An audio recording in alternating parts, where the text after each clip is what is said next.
Alright, let's fix some films. Let's start off with Batman vs. Superman. Batman vs. Superman can best be described as a beautiful mess. But I feel there's one thing that would fix a lot of its problems. But for the sake of argument, let's just say you had to keep David S. Goyer, Zack Snyder, or Jesse Eisenberg. We didn't have to look at the very end of Man of Steel in order to find a solution. And no, I'm not talking about what people seem to be misremembering him cheerfully or willfully snapping Zod's neck.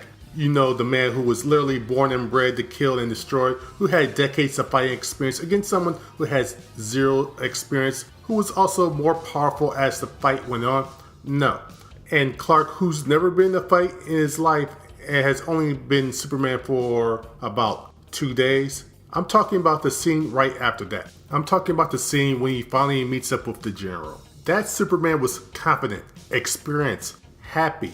He was the actual ideal of hope that his new theme said he was. If that Superman was in Batman vs. Superman, it would have changed the tone and dynamic of the film.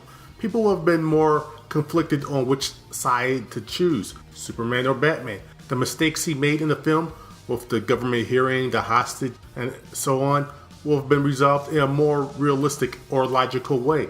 The Superman as a messiah or god figure also wouldn't come into play as much, and it wouldn't halt the film at a time when it should be building up to something. The main problem I had with Batman vs. Superman is that it was a Batman film with special guest star Superman. Clark Kent Superman was severely underwritten, and his dour appearances just helped drag the film down. By regressing Superman at the start of the film, the filmmakers retconned Clark and Superman's personal development from Man of Steel.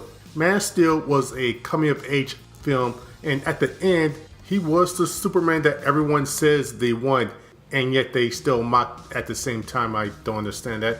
With what happened to Clark and Batman vs. Superman, realistically, he'll have to go through at least 2 films for him to reach the point where he was at the end of Man of Steel. And by that point, the character's gonna feel tedious.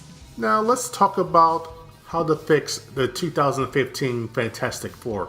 While it would be nice if Marvel Studios had the Fantastic Four film rights back, that's not needed in order to make a good Fantastic Four film. For a good Fantastic Four film, you need to focus on 2 aspects. That's where the 2015 film failed in. Then again, its chief purpose was just to hang on to the rights, so, mission accomplished? Anyway, here are 2 things that you need in order to nail the Fantastic Four. 1.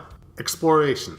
Yeah, they're listed as heroes, but the Fantastic Four don't go out on nightly patrols. They're good people, and they will help those that they can, but they save the world and the universe on a scale that the average person on Earth isn't even aware of. They're explorers, adventurers, and scientists. They have adventures at the bottom of the sea, the center of the Earth, across dimensions, and on the other side of the universe. Heck, they even went to heaven and found out that God was Jack the King Kirby. The Fox films haven't had any real exploration. The 2015 film had the negative zone, but 1, only 3 of the 4 went, and 2, it was the most uninteresting looking place imaginable. Also, if you're gonna go to the negative zone, why not show its inhabitants, or gee, I don't know, like Annihilus? You know, its king, one of the scariest and most dangerous villains in the Marvel Universe. Anyway, when they go exploring, the new locations should be limited only by the imagination of the filmmakers. Then again, maybe the 2015 film was the limit of Josh Trank's imagination. Finally, family. They're close, sometimes too close. They argue and joke with each other, but when it comes down to it, they'll always have each other's back. It took until the final 15 minutes of the film in order for all 4 of the main characters to be together at the same time.